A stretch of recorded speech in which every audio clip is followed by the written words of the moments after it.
Shalom saudara. Setelah menerima Tuhan Yesus sebagai Tuhan dan Juru Selamat dalam hidup ini, firman Tuhan memberikan janji bahwa kita pasti diselamatkan. Kita dipindahkan dari dalam kegelapan ke dalam terang Tuhan yang ajaib. Perubahan status tersebut menuntut suatu perubahan dalam hidup setiap kita. Dari yang semula kita bebas untuk melakukan apapun sekehendak kita, sekarang kita perlu hidup kudus sesuai dengan kehendak Tuhan kita. Dalam Voice of Pentecost kali ini, kita akan bahas mengenai hidup kudus, mungkinkah? Setelah menjadi Kristen, umumnya orang-orang sudah tahu bahwa mereka tidak boleh lagi hidup dalam dosa. Dengan kata lain, harus hidup kudus. Permasalahannya, seringkali dalam benak setiap kita, menjalani hidup kudus berarti tidak boleh melakukan ini, tidak boleh melakukan itu, harus ini, dan harus itu. Yang daripadanya dapat dibuat satu list yang panjang dengan suatu pemikiran bahwa jika kita penuhi list tersebut, maka kita akan menjadi kudus dan berkenan pada Tuhan. Tidak ada yang salah dengan membuat daftar perintah dan larangan seperti itu, asal berdasarkan pada firman Tuhan. Orang pun perlu mengambil tindakan untuk menunjukkan imannya. Namun, tanpa disadari, hal ini mungkin menjadi sebuah penanda bahwa orang itu terlalu fokus dengan apa yang dia bisa dan harus lakukan. Dalam istilah Alkitab, ini disebut dengan mengandalkan kekuatan sendiri. Berusaha hidup kudus dengan mengandalkan kekuatan sendiri adalah paradigma lama yang salah. Jika demikian, bagaimana seharusnya kita hidup kudus? 1 Petrus 1 ayat yang ke-16 berkata, "Kuduslah kamu, sebab aku, Tuhan, kudus." Dalam ayat-ayat sebelumnya, Rasul Petrus mengingatkan tentang apa yang Allah Bapa telah lakukan bagi setiap orang percaya di dalam Kristus, yaitu melahirkan mereka kembali untuk menerima suatu bagian yang tidak dapat cemar. Jadi, perintah untuk hidup kudus bisa dilakukan karena Allah telah terlebih dahulu menguduskan kita. Inilah paradigma yang benar. Orang dengan paradigma lama akan berkata dalam hatinya, betapa sulitnya hidup kudus dan betapa gampangnya berbuat dosa. Sebaliknya, orang dengan paradigma baru akan berkata, saya ini orang yang sudah dikuduskan.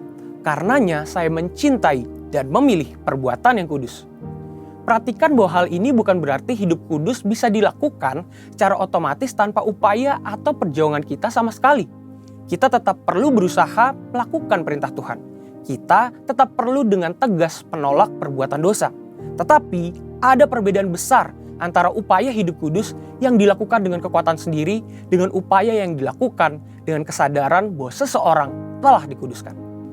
Ada kisah nyata yang bisa menggambarkan kebenaran ini. I.L. Nommensen, atau yang lebih dikenal sebagai Opung Nommensen, datang ke Sumatera di abad ke-19 untuk memberitakan Injil kepada suku-suku Batak. Suatu ketika, seorang kepala suku menyambut Nommensen dan berkata, "Anda punya waktu 2 tahun untuk mempelajari adat kami dan meyakinkan kami bahwa Anda membawa pesan yang layak untuk kami dengar." Lalu, setelah 2 tahun berlalu, si kepala suku bertanya kepada Nommensen, bagaimana kekristenan berbeda dari aturan moral dan tradisi yang mereka anut. "Kami sudah tahu apa yang benar," ucap si kepala suku.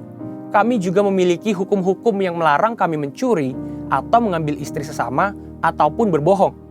Nommensen menjawab, "Itu benar adanya. Tetapi Allahku memberikan kemampuan untuk menaati hukum-hukum tersebut." Hal ini mengejutkan si kepala suku.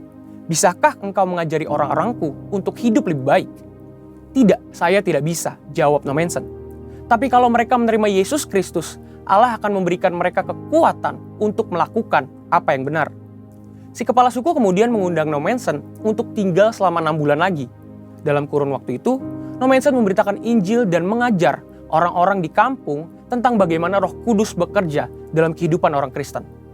"Kamu boleh tinggal selama yang kamu suka," ujar si kepala suku.